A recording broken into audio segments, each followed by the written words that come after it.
Quartier Nord. Monsieur Balzac, vous avez la parole. Et on va lui donner le micro, si vous voulez bien. Monsieur Balzac, vous avez votre baryton, mais on va quand même faire ça avec dans les règles de l'art. Allez-y. Merci, Monsieur le Président. Voilà, donc échauffourée dans le quartier Nord la nuit de la Saint-Sylvestre. C'est une interpellation que j'adresse à Monsieur le bourgmestre en charge de la prévention. Je disais donc que dans la nuit du 31 décembre au 1er janvier de l'an 9, des casseurs visiblement bien organisés ont saccagé impunément de nombreux immeubles et autres mobiliers urbains dans la zone. Je m'explique. Tout à l'heure, on a fait référence à des vidéos, mais je fais référence également à des vidéos de personnes inconnues, elles, au bataillon, qui ont effectivement remis sur les réseaux sociaux des vidéos parlantes d'elles-mêmes. On voit effectivement une cinquantaine, peut-être 40, une cinquantaine de ce qu'on peut qualifier de casseurs dans le quartier Nord. Et ce qui est interpellant, c'est qu'en plus, ça cassait, mais vraiment dans des rues bien ciblées. La rue Linné, la rue de la Prairie, assez paradoxalement, pas dans la rue de la Rivière, enfin, peut-être des raisons. Ce qui est encore plus interpellant, c'est que les forces de l'ordre, qui effectivement sont bien arrivées, un petit peu comme dans les vieux westerns de cow-boys, hein, la cavalerie arrive toujours en retard. Ils sont arrivés, clopin, évidemment ça engage tout le monde. Et donc, on a une vidéo, effectivement, où on voit deux fourgonnettes arriver par la rue Linné. On voit les policiers descendre, un petit peu nonchalants. On avait même l'impression, on venait de les réveiller et sautent du lit. Enfin, bon, toujours est-il, c'est que les policiers étaient bien là, et les casseurs, on avait le sentiment, et ça m'engage toujours comme moi, qu'en fait, ils ont cassé évidemment des vitrines, et également du mobilier urbain, avant qu'au bout d'un certain nombre de longues minutes, les policiers ont enfin décidé de prendre leur marche triomphale pour les repousser tout de gauche vers le néant. Votre question, monsieur, si vous le voulez bien. Monsieur le Président, alors je vais quand même vous rappeler quelque chose. Le fait d'être président de ce conseil ne vous donne pas le droit de modifier quand bon vous semble le règlement d'ordre intérieur. Je vous renvoie à l'article 20.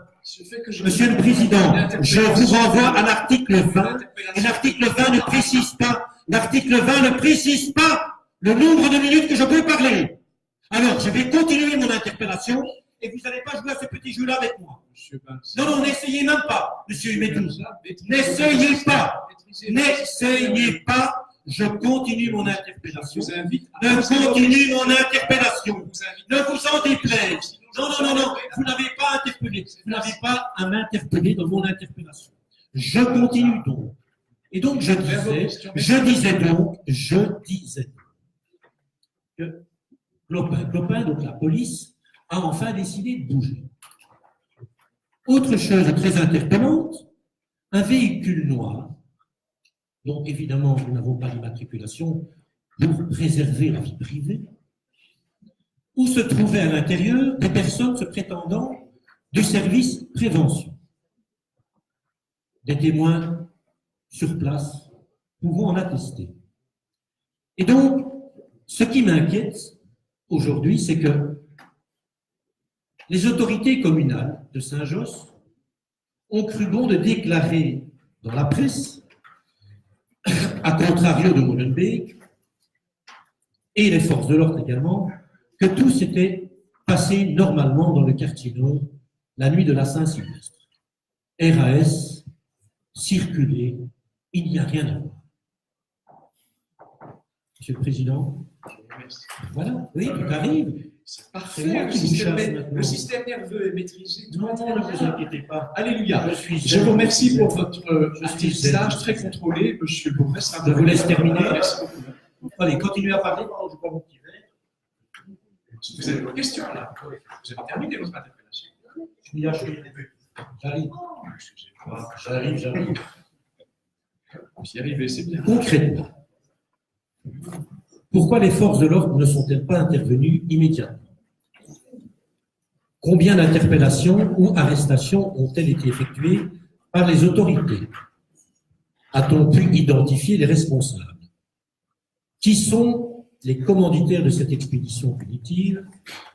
Pourquoi la présence d'un véhicule conduit et occupé par du personnel qui se prétendait du service de prévention?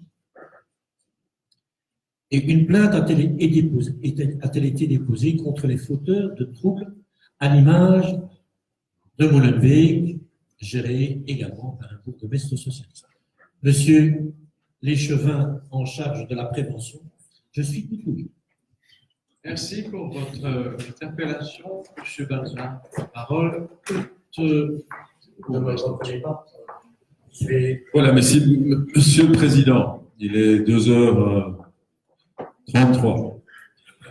Je vais répondre à l'interpellation de M. Balza sur les échauffourées dans le quartier d'Or. J'en vous en prie. Alors, il y a des éléments de réponse qui relèvent du parquet. Il reviendra évidemment au parquet de prendre position et de communiquer quand il le considérera comme important. Alors, tout d'abord, ce que je voudrais vous dire et vous informer, c'est que, comme à l'accoutumée, chaque année, nous prévoyons un dispositif de gestion pour la nuit de la Saint-Sylvestre au niveau de la police, et avec une montée en puissance graduelle à partir de 14 heures et une occupation maximale de terrain par les forces de l'ordre entre 22 heures et 4 heures du matin. Donc, c'est la tactique. Cette année, notre zone a été confrontée à des désordres provoqués par une trentaine de jeunes dans le quartier rue Linné à partir de 19 heures. Des jeunes dont la majorité se dissimulait le visage ont cherché la confrontation avec nos services en jetant des projectiles vers les véhicules de police et ont bouté le feu à des poubelles qu'ils avaient disposées en travers de la chaussée. Et donc la police est intervenue immédiatement. Alors, grâce au dispositif et à l'appui de la police fédérale, la police zonale est parvenue à maintenir une présence policière visible dans le quartier, ce qui a eu comme effet de briser l'effet de groupe qui s'est dispersé suite à une manœuvre de confinement des services de police. Vers 22h30, le calme était revenu, le groupe de fauteurs de troubles n'a plus été signalé. La police a maintenu une présence policière importante dans le quartier tout au long de la nuit afin d'éviter que le groupe de jeunes ne se reconstitue le temps de provoquer de nouveaux incidents. Alors, en complément au dispositif policier, un dispositif socio-préventif était présent sur le terrain. Il n'est pas parvenu à établir le contact avec les membres de ce groupe qui avait comme principal objectif d'en découdre avec la police. D'après nos éducateurs de rue, une partie des jeunes viendraient d'autres quartiers, et pas du tout de Saint-Josse. Une analyse des images est actuellement en cours pour identifier les meneurs de groupe ayant posé des problèmes et voir avec le parquet les mesures judiciaires qui pourraient être mises en œuvre. Certains parlent même d'une même manière de filmer et d'une même manière de créer des troubles. On parle même d'un groupe qui aurait fait plusieurs communes au cours de cette soirée.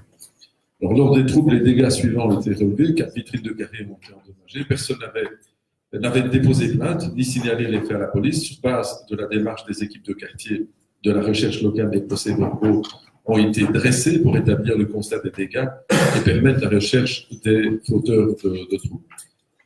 Alors, le Night Shop, qui est situé rue Ligné, a également subi des dégâts, mais l'exploitant avait déposé plainte. Ce dossier a été joint aux autres dossiers pour enquête sur le même groupe d'auteurs. D'autres dégâts aux vitrines ont été constatés, mais ceux-ci sont antérieurs à la nuit du 31 décembre au 1er janvier et datent parfois de plusieurs mois. Voilà tout ce que je pouvais vous dire à propos des incidents lors de la nuit de la Saint-Sylvestre. Monsieur le Président. Monsieur le Président. Une réplique, allez-y. Le micro arrive. Merci. J'ai bien entendu les réponses de M. le bourgmestre. Je ne m'attendais pas à davantage. Ceci étant, quand même, il faut quand même cesser d'être dans la mauvaise foi.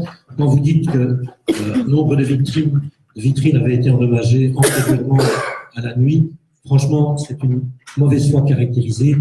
7 vitrines ont été endommagées, et plutôt sérieusement. Je vais vous dire une chose, monsieur le bourgmestre. Quand on vote le budget pour notre zone de police, on est à près de 10 millions d'euros. Vous avez fait de votre cheval de bataille la lutte contre la prostitution dans le quartier nord, c'est votre problème. Par contre, vous appuyez chaque fois la thèse en disant cette prostitution coûte cher à notre zone de police parce qu'il faut constamment protéger. Moi, je trouve que le 31 décembre, la nuit du 31 au 1er, on n'a ni protégé les filles qui étaient dans les vitrines, alors que c'est quand même un de vos chevals de bataille que défendent évidemment ces pauvres victimes, qui pas uniquement de la traite des êtres humains, mais c'est de la maltraitance de bande organisée, de petits voyous. Voire de grosses crapules, les excuses. J'ai utilisé de mauvaises appellations.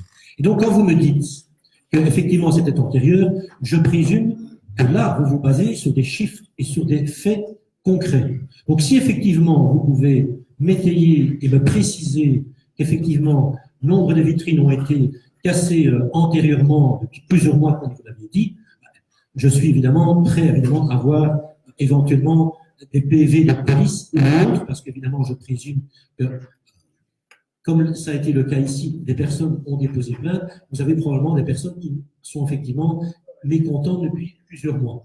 Je trouve sincèrement que, dans le cas d'espèce du 31 décembre, on ne peut pas dire aujourd'hui qu'il s'agit, comme à Molenbeek, de cas isolés. Je pense qu'on a vraiment ciblé, en tous les cas, les commanditaires ont vraiment ciblé particulièrement les vitrines.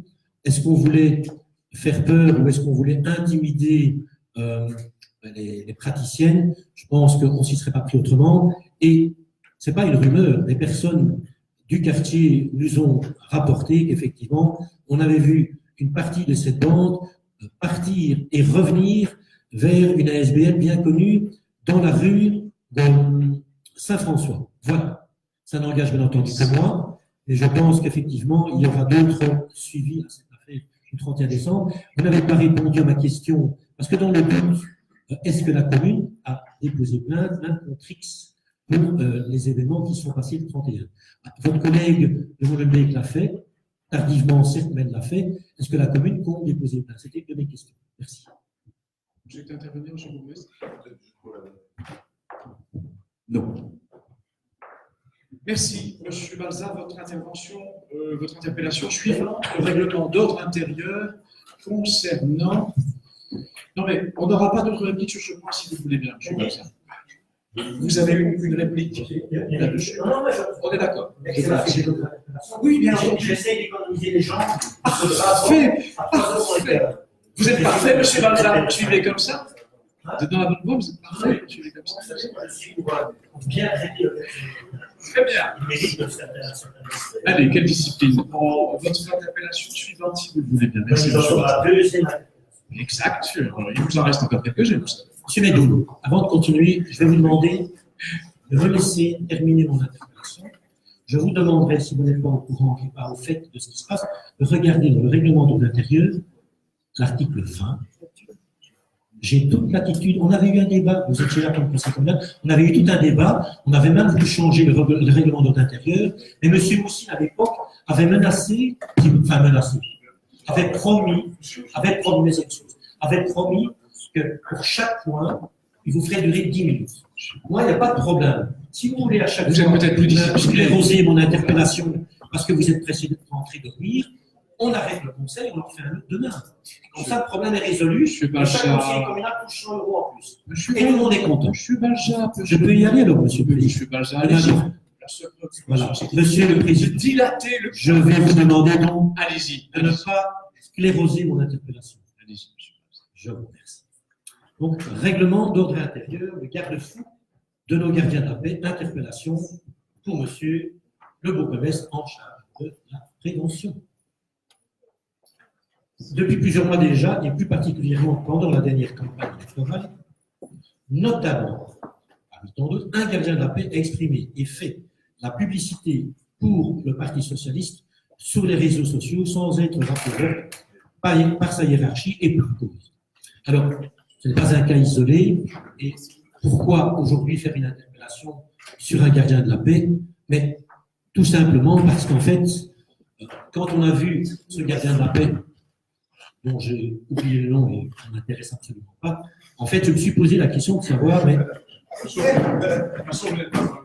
voilà, si ce gardien de la paix, effectivement, avait des comptes à rendre à sa hiérarchie.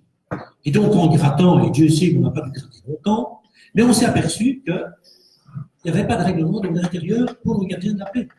Alors, on est allé voir dans les autres communes comment ça se faisait. Et effectivement, dans les autres communes, ils ont des règlements de l'intérieur. Et puis, j'ai poussé la chansonnette, et Dieu sait que je me suis fait violence. j'ai téléphoné au cabinet de ce monsieur Jean-Bon, ministre de l'Intérieur. Et là, on m'a dit, monsieur Balzac, on sait très bien, on attend une signature du ministre et effectivement, on va sanctionner les communes récalcitrantes. Alors, je vais venir avec mes questions tout de suite, mais effectivement, quand on est gardien de la paix, on est quand même censé faire de la prévention, d'où le service de prévention. Et donc, on n'est pas là pour faire de la promotion de la politique politicienne. C'est un petit peu comme la policier, on a un droit de réserve, comme un employé communal. Et donc, ce gardien de la paix, il a vanté les mérites, et c'est le bourgmestre, et je ne dis pas que vous n'en avez pas, mais il a vanté vos mérites, et je pense qu'il l'a plutôt bien fait, à un tel point que, et là, c'est pas faire violence au secret professionnel qui n'existe pas pour nous, mais dans les décisions du collège, qu'est-ce qu'on voit après les élections? Et on voit que ce brave militant, déguisé en gardien de la paix, a reçu une promotion. Mais soit, ça ne m'a pas dérangé. Ce qui est interpellant aujourd'hui, c'est que nous avons aujourd'hui des gardiens de la paix qui n'ont aucune balise légale et qui aujourd'hui sont utilisés comme bons enfants. Et donc, je vais en arriver donc à mes questions en espérant avoir des réponses. Pourquoi n'existe-t-il pas un règlement d'ordre intérieur pour les gardiens de la paix, alors que c'est une obligation légale? Pourquoi ce gardien de la paix n'a-t-il pas été sanctionné? On a sa photo. On a sa photo, on n'a pas son numéro national, je n'ai pas pris son numéro de plaque, je ne sais pas s'il est marié, et je ne sais pas combien il gagne. Je ne suis pas comme M. Roussy. On ne fait pas sûr. Pourquoi a-t-il été récemment promu? Quoique il a droit à une promotion aussi. Bon, je serai à la place du bourgmestre, j'aurais donné davantage. Comptez-vous attendre d'être sanctionné par le ministre de l'Intérieur? Quoique non, là, vous risquez plus rien pour l'instant, puisque le gouvernement est en affaires courantes. Voilà. Pour vous mettre en ordre. Monsieur le bourgmestre. Merci, monsieur Bazin. En répondant à votre question, vous avez employé un mot balise. Je voudrais me tourner vers le président et lui souhaiter vraiment beaucoup de courage, parce que mettre des balises à M. Balzac, c'est quelque chose d'impossible. Il demande lui à son tour qu'on mette des balises ailleurs. Si un jour ce règlement d'ordre intérieur pourrait réguler mieux le fonctionnement de notre institution, ce serait tellement bien. Plus sérieusement, je ne sais pas de qui vous parlez et je ne sais pas de quelle mention on parle, parce que je pense qu'il n'y a jamais eu de décision qui a été prise depuis les élections en matière de gardien de la paix. Donc, là, encore une fois, fake news, ça ne fait que... Fake news ne fait que... Non, je veux dire, depuis les élections, il n'y a pas eu de questions comme ça qui ont été abordées, mais j'imagine que c'est encore quelques lignes dans les réseaux sociaux, raconter l'histoire, toujours des histoires. Alors, monsieur le conseiller, une fois n'est pas coutume, votre interpellation contient deux sujets distincts présentés de manière partielle et partielle. Tout d'abord, concernant le ROI, je vous rappelle que les gardiens de la paix font partie intégrante du personnel communal et qu'à ce titre, ils devraient appliquer le même règlement d'ordre intérieur que l'ensemble du personnel. Aucun règlement d'ordre intérieur.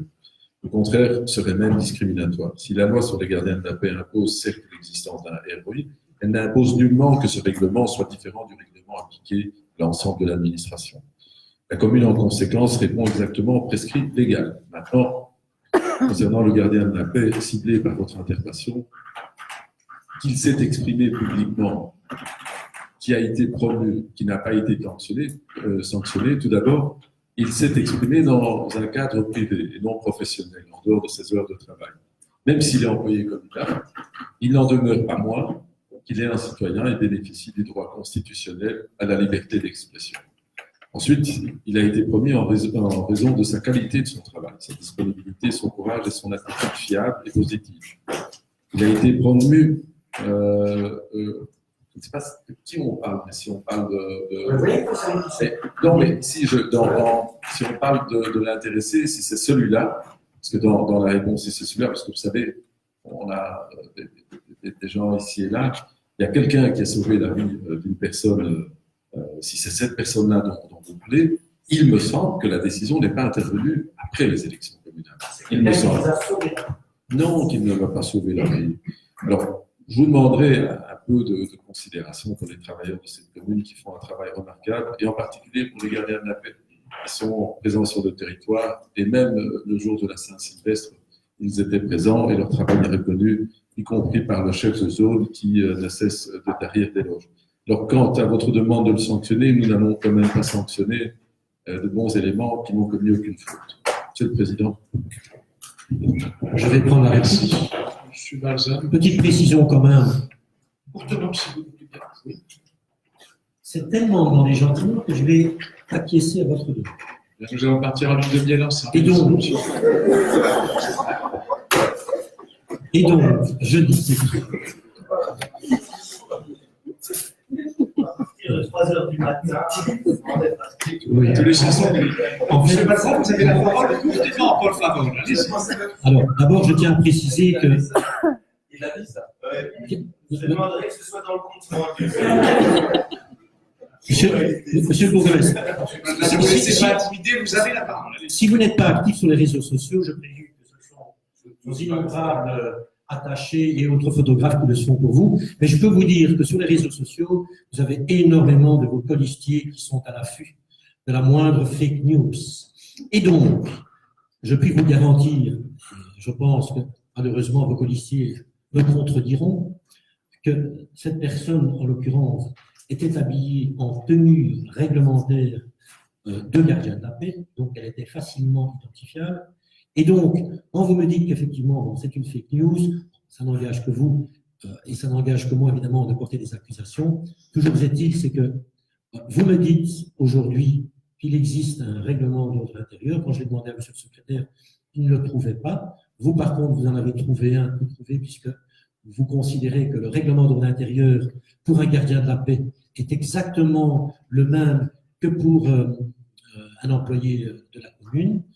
Écoutez, j'espère que ce sera et ça devra être acté. Et donc, je vais reprendre l'an dès la semaine prochaine avec le cabinet du ministre de l'Intérieur.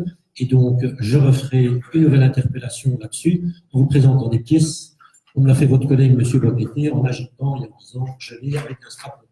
Il n'y a rien de bien méchant là-dessus. Voilà. C'est votre dernier mot, comme dans l'émission. C'est mon dernier mot. C'est parfait. Pour cette deuxième interpellation. Si je peux prendre mon souffle, je vais prendre un petit peu d'eau. Oui, il fait une gorgée, et puis c'est encore Vous savez ce que c'est, hein 5 ans, 7 ans, vous savez que c'est pas facile à gérer. Nous sommes de la même génération, monsieur. C'est, rassurez-vous, c'est la jeunesse de l'intelligence. Ah ben voilà. Voilà, j'ai fait la page de pub. Alors ici, j'ai donc une interpellation pour notre toute nouvelle promue échevine de l'urbanisme. Félicitations. Et donc, je vais être bref, parce qu'il est tard. Je m'étais pourtant juré de la faire longue, mais... Et donc, voilà. Madame Léchevine, donc de l'urbanisme, se trouve être également employée en qualité de clerc de notaire dans une étude notariale très connue sur notre territoire, qui, je tiens à le préciser, est quand même régulièrement sollicitée par notre commune, notamment dans des dossiers d'achat d'immeubles par la commune. Alors, je sais très bien que le bourgmestre a communiqué dans la presse en disant qu'on appelait effectivement cette étude notariale parce qu'on a besoin d'informations urbanistiques. Ça, c'est ce que font les notaires. Moi, évidemment, j'étais beaucoup plus pointu, beaucoup plus précis dans ma demande, puisque il se fait que dans l'acquisition de nombreux immeubles dans le quartier nord, cette étude notariale est apparue à plusieurs reprises. Alors, loin de moi l'idée de vouloir apporter le discrédit sur notre toute jeune échevine de l'urbanisme.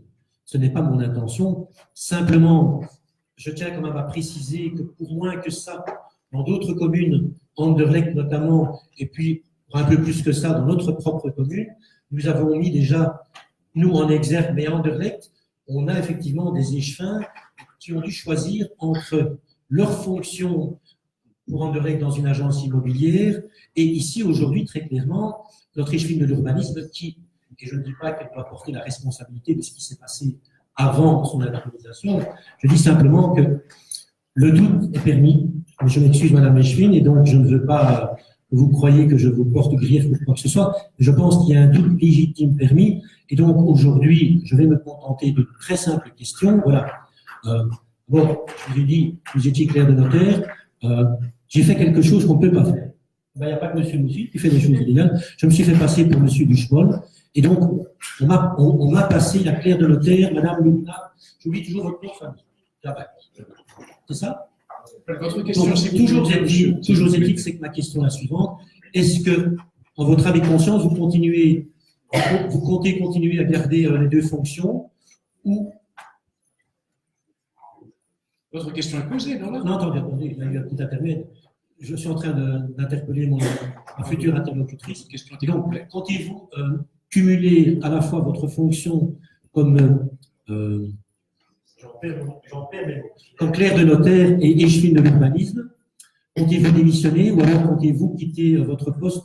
C'est à madame, je pense que c'est une grande dame, que je pose la question, parce que je vois déjà monsieur l'ex-président qui a fait l'impatience de répondre à sa place. Ça aussi, je voudrais, monsieur le président, que vous sachiez. Quand moi j'interpelle un échevin, je pense que ce collège est composé d'échevins majeurs et vaccinés et tout à fait aptes à répondre à des questions aussi futiles que les miennes. Madame l'échevine, est-ce que vous vous sentez de taille à me répondre? Monsieur, Merci, monsieur le président. Excusez-moi, j'ai omis de vous dire merci. Monsieur Balza, la question de savoir qui répond, à la question de savoir qui vous répond, cette prérogative-là, Oui, sur les questions. vous pouvez flécher votre... J'ai interpellé par exemple monsieur le bourgmestre qui est en charge de la prévention, il m'a répondu un peu fois. Eh bien, ce sera... Dans mes interpellations. Monsieur Balza, il n'y a aucune... J'ai précisé de répondre. Voilà. Oui, il n'y a pas de souci. En la matière, Écoutez, il n'y a aucune il y a Jacques, je pensais que madame Léchevin aurait au moins... Le chef de l'exécutif va vous répondre. Si j'ai bonne mémoire, je crois que vous aviez déjà interpellé sur ce point lors de la précédente séance. Non, pas du tout. Absolument pas. À laquelle... Absolument pas. C'était une question d'actualité. Et je suis parti, je me suis excusé. Est-ce que... Voilà. Je réponds. Voilà. Bon, je ne dis pas des bêtises. En fait, je voulais dire que vous étiez éclipsé avant la fin, sinon... Non, pas éclipsé. Je m'étais excusé. C'est pas la même chose. Monsieur l'ex-président. Monsieur le bourgmestre a la parole. Je vous en prie, monsieur le bourgmestre. Voilà. Donc, si j'ai bonne souvenance, Oui, vous avez déjà interpellé sur ce point. Non, je n'ai pas vous aviez fait une interpellation.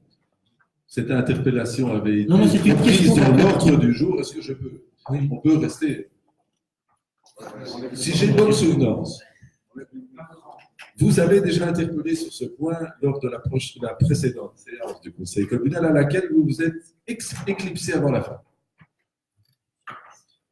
Alors, je souhaiterais vous rappeler que la notion de conflit d'intérêts n'est pas une notion vague qui s'appliquerait aux échevins, mais non aux conseillers communaux, ou une notion qui ne s'appliquerait qu'à la majorité, mais non à l'opposition. Cette notion est d'interprétation stricte, comme le rappelle le vademecum de l'élu local de Bruno Calis. Alors, pour qu'il y ait un intérêt, il faut que l'intérêt soit direct et personnel. Dans le cas de notre échevine, Mme Lubna-Jabac, elle n'est pas notaire. Première chose, elle est simplement une employée dans un bureau de notariat. Et deuxièmement, les dossiers qui sont traités avec la commune, quand ils sont traités, sont relatifs au certificat d'urbanisme, à la situation urbanistique. En aucune manière, ce sont des dossiers qui concernent des permis d'urbanisme. Et comme dans toute situation, quand on est membre du collège, on a la compétence de l'urbanisme, s'il devait arriver que quand on traite un dossier qui concerne le bureau de notariat et que ce dossier, d'une manière ou d'une autre, traité au sein du collège, on n'assiste pas au collège, on ne participe pas à la délibération. Donc, dans le cas de notre échevine de l'urbanisme, il n'y a ni intérêt direct, ni intérêt personnel, et donc il n'y a pas de conflit d'intérêt, Monsieur le Président. Monsieur le Président, Merci, vous avez eu votre réponse et vous avez droit à une courte réplique. Et vous pouvez appuyer le micro si vous voulez bien. Merci beaucoup. Vous allez voir, ça va rentrer pour un du conseil. Réciproquement. Voilà. Non, mais moi, vous inquiétez pas, j'ai l'habitude d'être dans l'opposition. Vous devez maîtriser ce strapontin. Monsieur Balza, allez-y. Il ne suffit pas d'avoir un bureau dans l'antichambre que pour exister. Madame Léchevin, franchement, je regrette évidemment votre silence. Et donc, je présume qu'on vous a demandé de vous taire. J'espère que dans d'autres occasions, croyez-moi, il va y en avoir, vous allez enfin avoir l'autorisation de vous exprimer. Mais non, mais c'est triste. C'est triste parce que je pense sincèrement que ce qu'a dit monsieur le bourgmestre, vous me l'auriez dit d'une manière beaucoup plus féminine. Et croyez-moi, quand une femme me parle, non, mais c'est pas du sexisme. d'une manière beaucoup plus vite. Et je pense que j'aurais été beaucoup plus souple encore avec vous que je ne l'ai été avec M. Médoune. C'est ça que je voulais dire. Alors, arrêtez de gesticuler uniquement. Je respecte énormément la jeune féminine. Et croyez-moi, je ne suis pas là pour faire du sexisme. Voilà, vous allez partir en vacances avec beaucoup de monde. On va poursuivre, si vous voulez bien, et on va éviter la polygamie. Donc, on va avancer votre point suivant, les logements vides de M. Balzac. Vous savez, moi, je vais encore boire un petit verre d'eau parce que j'ai soif. Mais je vous en prie. Sur cette autre.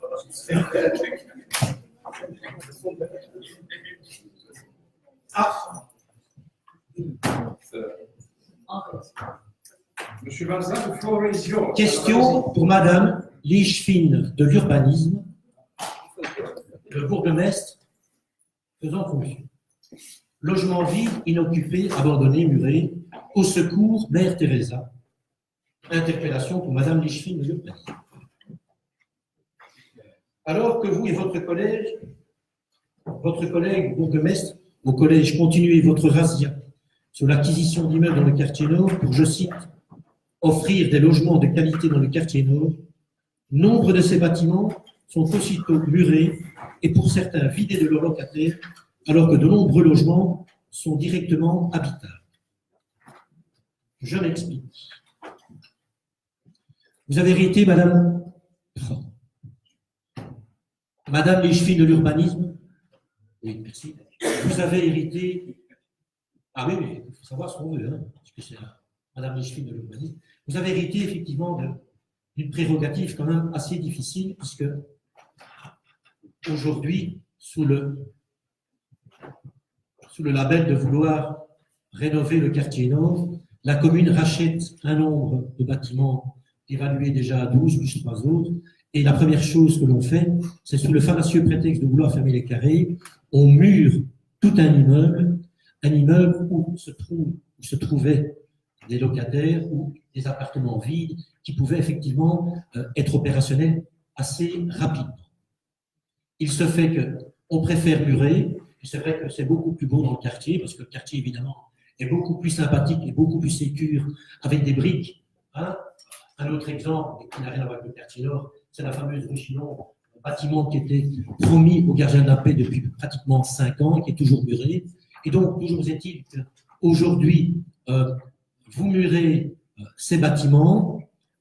Alors, il faut savoir qu'il y a quelques jours de cela, le Front commun SDF a manifesté devant l'église du Jésus en brûlant feu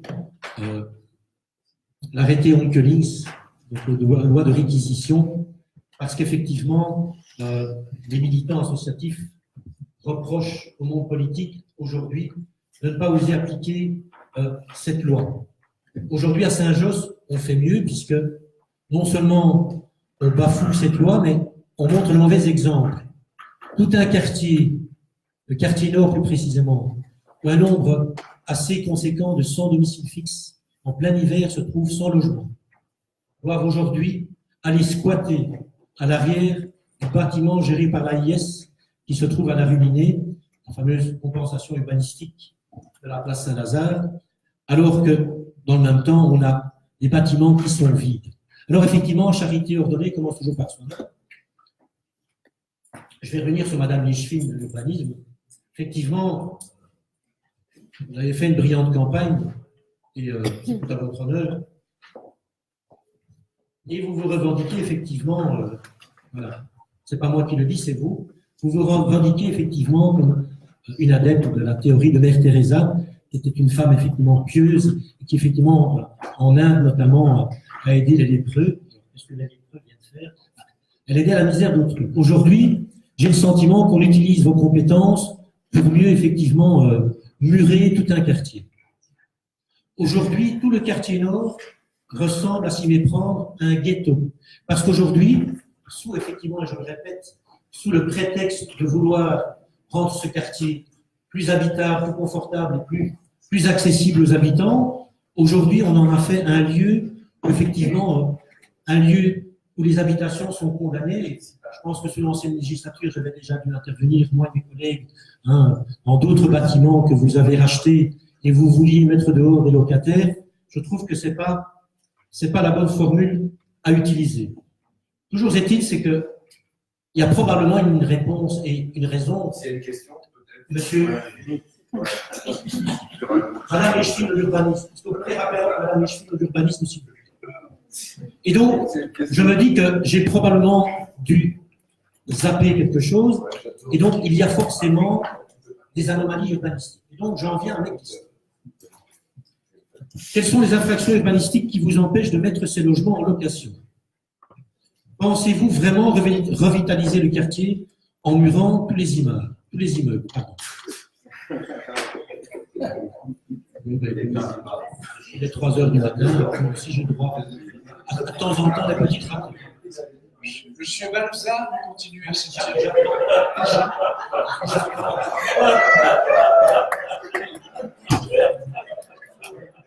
Vous faites de l'effet, monsieur Balza. Moi j'attends. Je vous en prie.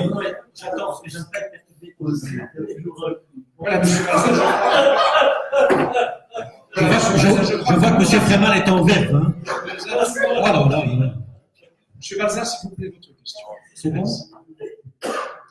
Quelle image pensez-vous transmettre aux plus démunis, vous qui prétendez avoir pour modèle Mère Teresa et vouloir aider les autres? Madame Micheline. Merci, monsieur Balza. Je ne suis pas toujours sûr que votre sens du humour soit partagé. Écoutez, c'est monsieur le bourgmestre qui a son humour. Voilà. Je passe la parole au bourgmestre, au masculin singulier. Merci, Monsieur le Président. Monsieur Balza, j'ai 6 petites pages de réponse. Monsieur le conseiller, mesdames, messieurs les conseillers, c'est vrai. Donc, préparez-vous. On fera la nuit la plus longue du conseil communal depuis quelques mois. Voilà. Quelques années, je pense.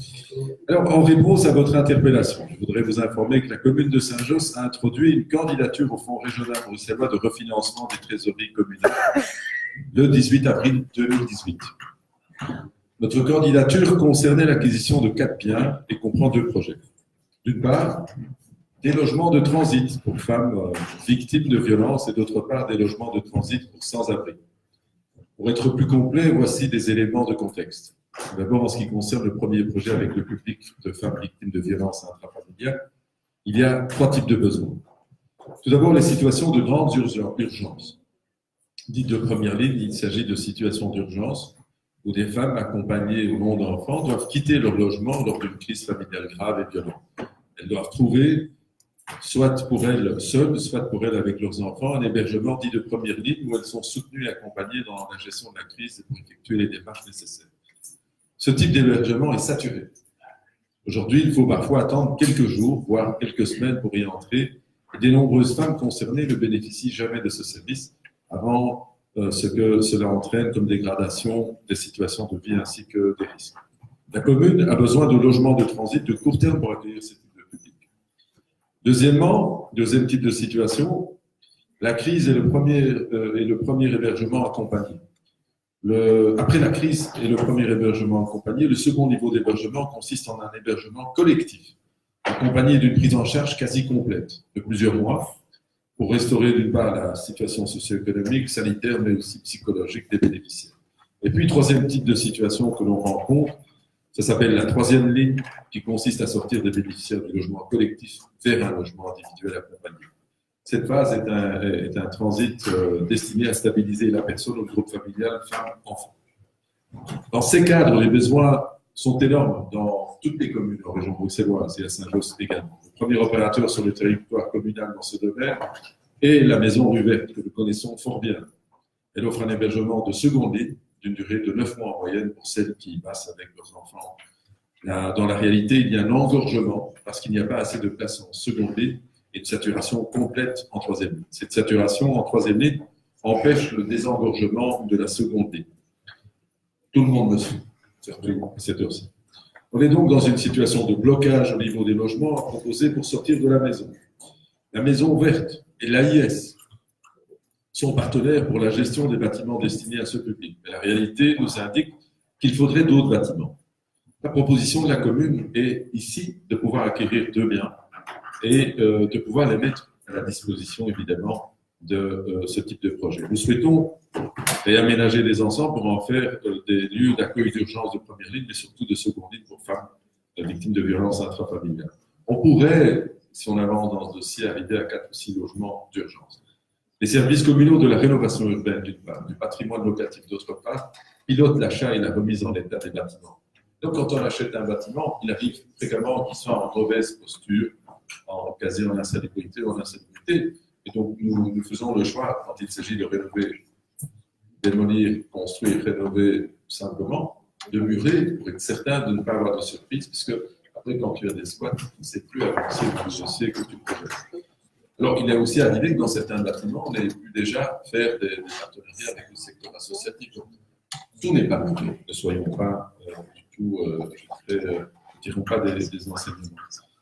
Alors, le service communal du patrimoine locatif assurera la gestion locative des 2 immeubles. Et enfin, l'AIS et le service communal de prévention seront chargés de l'accompagnement social des bénéficiaires.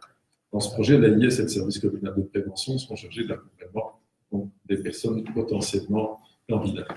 L'AIS est le premier interlocuteur auquel s'adressent nos équipes pour des solutions pour logement d'urgence. Lorsque des gens se trouvent à la rue pour une raison ou une autre, tout particulièrement lorsque des femmes se retrouvent subitement sans logement, avec des enfants suite à des violences subies. On parlait tout à l'heure de pouvoir inscrire notamment, et des dispositifs qui nous le permettent. Il y a des besoins en logement spécifiques à ce niveau, et l'AIS est un partenaire idéal avec lequel travailler pour augmenter notre capacité nous travaillons pour augmenter notre capacité de réponse. La prévention est régulièrement confrontée à des publics en situation de vie difficile, des personnes qui vivent dans la rue, dans des situations véritablement de dépôt. Ils rencontrent également des femmes, soit en situation de rupture familiale, suite à des violences intrafamiliales, soit enfermées dans le problème de violence sans aucune piste soit enfermées dans le problématique de violence sans aucune piste accessible pour en sortir. En ce qui concerne notre second projet, celui-ci s'adresse aux sans-abri, ceux qui sont véritablement en rupture sociale. Le projet de la commune est d'acquérir 2 biens, de les aménager pour en faire des lieux d'accueil, d'urgence, de première ligne pour les sans-abri, les personnes à la rue qui vivent en situation de débrouille ou les personnes en situation de rupture sociale qui se trouvent sans logement.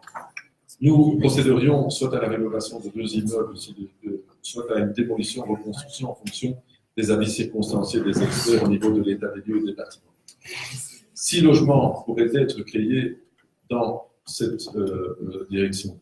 Les services communaux de la rénovation urbaine et du patrimoine locatif pilotent l'achat et la remise en état de ces bâtiments. Alors, nous avons eu un contact et un accord de principe avec les infirmières de rue, qui pourraient être chargés avec le service de prévention de l'accompagnement social des bénéficiaires. Le pilotage étant particulièrement assuré par les infirmières de rue au vu de leur expertise dans le domaine du housing first. Cet accompagnement est réalisé sur base des principes de prise en charge du housing first et donc du travail conventionné entre les infirmières de rue et la commune, ce qui implique l'activation d'un réseau de prise en charge multiprofessionnel pour chaque bénéficiaire. Dans ce second projet, est-ce que tout le monde est bien avec moi? Oui. Très bien. Voilà, dans ce second projet, monsieur le conseiller, pardon? Vous aurez la réplique, gardez votre réplique. Je n'ai pas fini, j'ai encore 4 pages. Dans 2 pages. Mais il n'y a pas de temps. Non, il n'y a pas de temps. Non, il n'y a pas de temps. Parce que. Non, il n'y a pas de temps. Ah non, il n'y a pas de temps. Je le demande depuis 6 ans. Mais il n'y a pas de temps. Ah, mais je vous remercie. Surtout à cette chose. Je trouve que vous m'écoutez avec une grande concentration. Et j'en suis après ceci. Monsieur le Président, je poursuis. Dans ce second projet, les infirmières de rue et le service communal de prévention seront chargés de l'accompagnement social des bénéficiaires potentiels. Alors, le service de prévention, lui aussi, est régulièrement confronté à ce type de situation. Le projet type mené par les infirmières de rue consiste en une prise en charge globale et soutenue de personnes particulièrement difficiles à remettre en logement. Ici, on est dans le sans-abrisme qualifié de moyen ou long terme, problème de dépendance, de santé mentale. Le projet est pertinent et peut bénéficier des évaluations précédentes de ce type de projet. La condition à respecter absolument les conventionnements réels suivant l'intervention des différents professionnels. Je dois dire ici que nous avons eu de gros débats au sein du conseil communal, du collège, avec notamment notre échevin du logement. Et donc, nous ferons ce pas que s'il y a un accompagnement par les infirmières de rue. En ce qui nous concerne au niveau de la commune, nous avons fait un essai dans le passé, mais sans conventionner l'accompagnement, ce qui n'a pas permis une intervention quotidienne des différents professionnels nécessaires. Cette expérience n'a donc pas été couronnée de succès. Donc, nous voulons absolument un accompagnement de tout près.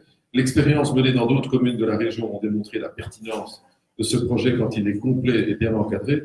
C'est la raison pour laquelle nous souhaitons à présent laisser le pilotage de l'accompagnement social à des spécialistes en la matière. Ce collège privilégie un accompagnement professionnel qui rend la dignité aux personnes et refuse de laisser s'enfoncer des publics précarisés dans des squats ne permettant pas de répondre efficacement à leurs besoins. Monsieur le Président, j'en ai terminé. Eh bien, j'apprécie votre sens de la synthèse. Bien, alors, monsieur... Voilà, je vais être très bref, Donc, ma collègue... Allez-y. Allez-y, monsieur Balzas. Ma collègue Zoé Génaud vient de m'informer effectivement que en région bruxelloise, il y a à peu près 500 logements transit et qu'effectivement, on est un peu beaucoup même à la traîne. Je tiens quand même à préciser un petit truc quand même. Et j'entends bien le renouveau de cette législature et du collège, mais si vous vous souvenez, il y a moins d'un an, je pense, oui, un peu moins d'un an, à la rue Brialmont, un bien, certes, qui nous appartenait pas, et ce bien, effectivement, la commune aurait pu l'acquérir. Non, elle aurait pu. J'ai pas dit qu'elle aurait pu, elle aurait pu. Effectivement, bon, voilà. Maintenant, j'ai bien entendu vos 4 pages, j'ai écouté attentivement. Et donc, pour moi, l'affaire est entendue. Point suivant. C'est parfait. Ah, mais il y avait un doigt levé, celui de la conseillère. Madame Genot, alors c'est à vous. Merci. Et donc, oui, en effet, donc, il y a déjà environ 500 logements de transit qui visent à répondre à ces situations d'urgence. Je penserais que le CPS en a déjà un aussi. Mais il était temps qu'on en ait nettement plus sur la commune de Saint-Jean. On est très en retard par rapport aux autres communes, alors que c'est vraiment un outil intéressant à développer. Il y a un aspect de la question de M. Balzas auquel vous n'avez pas répondu, c'est la question de l'outil de l'expropriation. Quand on voit le Jésus, ce gigantesque ensemble qu'un promoteur laisse pourrir au centre de notre commune, il y a un moment, je pense qu'il faut pouvoir dire à quelqu'un, écoutez, soit vous faites quelque chose de ce bâtiment, soit on va l'exproprier. Et on a vu qu'à Bruges, le même promoteur laissait pourrir un autre couvent et qu'ils ont utilisé l'outil de l'expropriation pour le pousser à vendre. Et donc, cet outil de l'expropriation est un outil utile pour soit pousser des spéculateurs qui laissent des immeubles vides non occupés, soit pour pouvoir effectivement essayer d'utiliser la loi Ankelings pour pouvoir mettre des personnes dans des bâtiments que les propriétaires laisseraient de manière déterminée vides.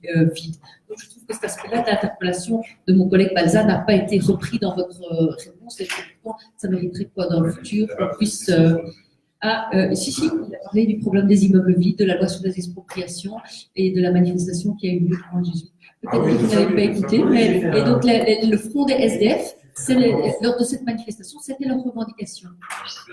Je remercie la Zoé Génaud, c'est vrai, je m'en mais merci. Voilà, Madame Genot, le bourgmestre proposait de revenir prochainement sur cette question. Monsieur Balzas, vous avez la parole pour votre interpellation suivante. Mais c'est toujours pour monsieur le bourgmestre en charge de la prévention. C'est justement sur la maraude. Quand la maraude prend l'eau, c'est la SDF qui trinque. Donc, depuis plusieurs mois, les locaux occupés par la maraude de la région subissent de nombreuses infiltrations d'eau, qui ont encore été récemment, et autres dégâts récurrents pour lesquels, pour des raisons diverses, le propriétaire privé n'effectue aucune rénovation. Alors,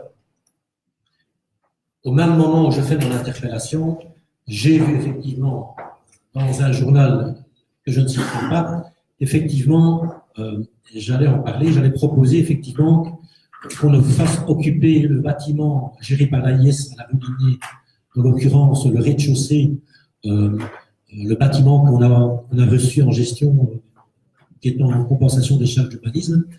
Mais je viens de voir qu'on nous a piqué notre idée, et tant mieux, merci beaucoup. On nous a piqué. On s'est inspiré. Ah, oui, c'est vrai.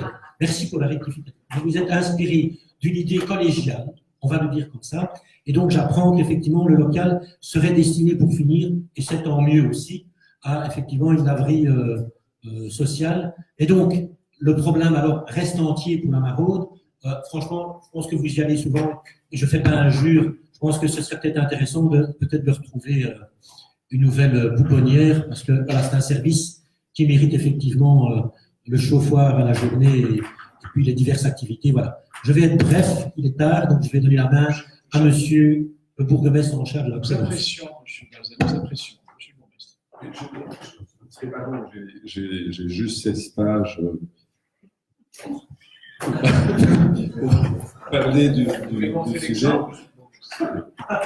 Non, c'est très épouvantable. Non, mais plus sérieusement, la commune voilà, est très attachée à ce projet et vous avez vu que nous prenons des initiatives. Madame Giraud a parlé de projet transit. Je voudrais dire que nous sommes, je crois, la seule commune à avoir répondu dans l'appel à projet pour faire des logements de transit pour les sans-abri. Pour vous donner une idée, la seule commune à avoir répondu au récent appel à projet, il n'y a personne qui a voulu répondre. Et c'est pour ça que nous allons empocher l'essentiel du budget de la dotation régionale. Ce que je veux dire par là, c'est que la période n'est pas toujours d'une grande solidarité pour tout le monde. Donc, sur la maraude, vous avez raison, c'est un service important de la prévention pour les personnes qui sont en difficulté. Nous rencontrons effectivement un problème par rapport au local au niveau de son entretien. C'est pour cette raison-là que nous avons décidé de faire migrer la maraude dans des lieux qui sont plus adaptés. Donc, nous prendrons des mesures au cours de cette législature. Soyez-en rassurés. Monsieur le Président. Bien, M. Balzan, vous avez su. Alors, je me dis, je vais aller très vite. Vous avez vu. Monsieur Balzan, allez-y. Et moi, je ne sais pas à qui je vais m'adresser. C'est à Madame Lichfine de l'Emploi.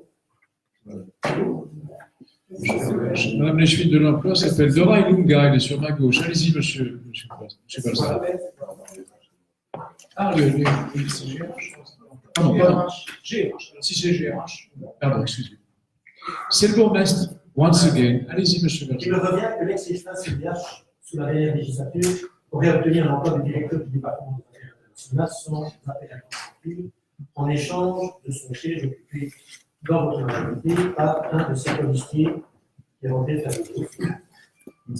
Alors, je vais être bref dans les questions qui sont l'inventaire et j'ai atteint les objectifs 3h15 en fait. Pouvez-vous me confirmer l'engagement de cette personne et me détailler le cas échéant, la procédure utilisée et les modalités proposées pour son engagement? Vous avez vu, c'est vrai. Parfait. Je vais être aussi bref et laconique que vous. Donc la question c'est, est-ce que je peux confirmer? Non. Ah, Et voilà. On va de plus en plus vers la synthèse. Bientôt, il n'y aura plus qu'un mot pour l'interpellation et la réponse. Monsieur Balzan, c'est encore à vous. alors, là, c'est un peu plus, ça va être un tout petit peu plus long, donc ça concerne le CPS. Donc, les quotas de recherche d'emploi des allocataires sociaux de Saint-Just supérieurs aux critères d'APIX. Plusieurs allocataires sociaux émergents CPS de Saint-Just nous signalent qu'ils se sont vus refuser le remis de régression sociale et l'IS leur. Je précise, c'est une interpellation que j'adresse à Madame Lichfine ayant la tutelle sur le CPS. J'avais oublié de le mettre dans le petit paragraphe, enfin, je le dis quand même ici. Et donc, en fait, j'ai rencontré des personnes dont je tairai le nom, qui m'ont effectivement montré, je ne les ai pas dérobés, des documents par lesquels effectivement le CPS leur dit que leur recherche d'emploi est insuffisante. Puis on leur met des quotas jusqu'à 8 recherches d'emploi par mois, alors que Activis en demande au minimum 6.